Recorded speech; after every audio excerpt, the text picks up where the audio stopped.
So since YouTube won't let you edit or append videos, I wanted to shoot another one that I'll try to keep short. And this is meant to be a correction as well as a formal apology to Greg Nuckols. It was pointed out to me that my assertion that he was getting seminar bookings from Brad Schoenfeld was incorrect. And I would hate to be the one basing any of my arguments on false information or repeating that. Now, he did say that it was a lie, which I think is not the right word.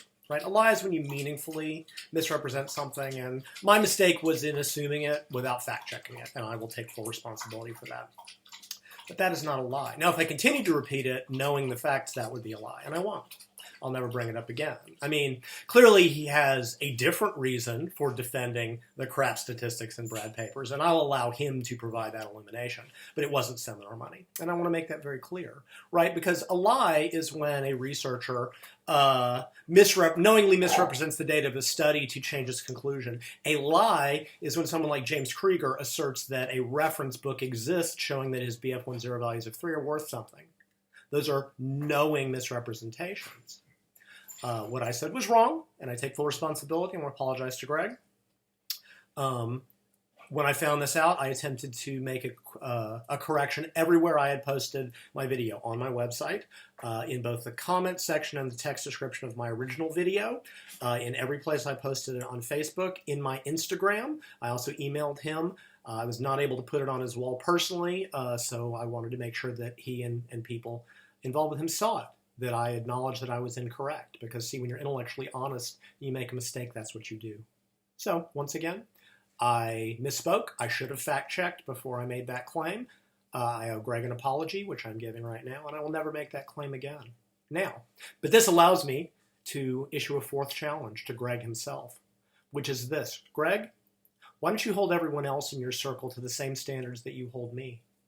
Right? When you were prepping Mike Israetel for the debate, he said, well, make sure and ask Lyle why he misrepresented data in my FFMI article. Now, it wasn't a misrepresentation. I misread it, but it ultimately had nothing to do with it, right? You won't hold Brad accountable for misrepresenting the Ostrowski data. It's just another deflection, right?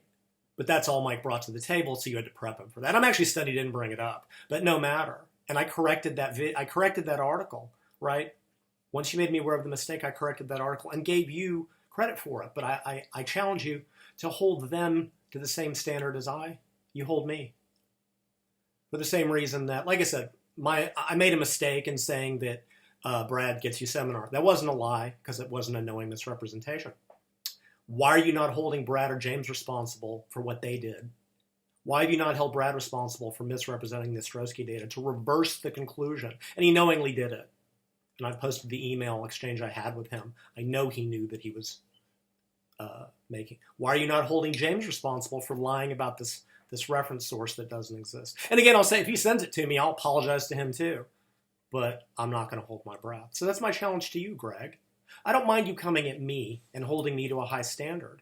The difference is, and you know this, is that A, I'm an easy target. B, people like to bitch at me, and I know people on your wall are just tearing in, and I've heard of some, not false accusations, but people dredging up shit I said 10 years ago, because that's all they can do. Hold on, dog. And that's fine. So A, I'm an easy target, but B, apparently I'm the only one who can actually live up to those standards, because when corrected, or when a mistake is pointed out, I'll correct it and acknowledge it, and you know that the rest of them won't. Also, even if you're not, even ignoring the seminar thing, like I said, I was wrong about that. Clearly you have some reason for defending their stuff, and I'll leave it to you to explain that. So that's my challenge to you. That's challenge number 4, Greg. You're welcome to hold me to a high standard, and when I find out that I've made a mistake, I'll correct it.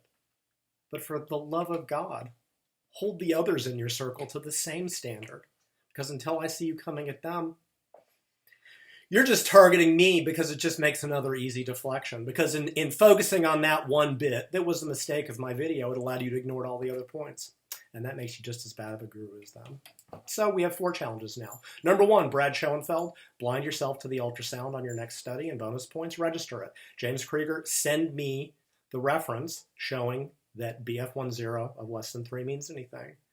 To anyone, show to me that squatting to failure for multiple sets on 90 seconds is possible. And to Greg Nuckols, you can hold me to a high standard, and that's fine. hold everyone else in the group to the same standard, because otherwise you're just a hypocritical guru like them. Have a great day, guys.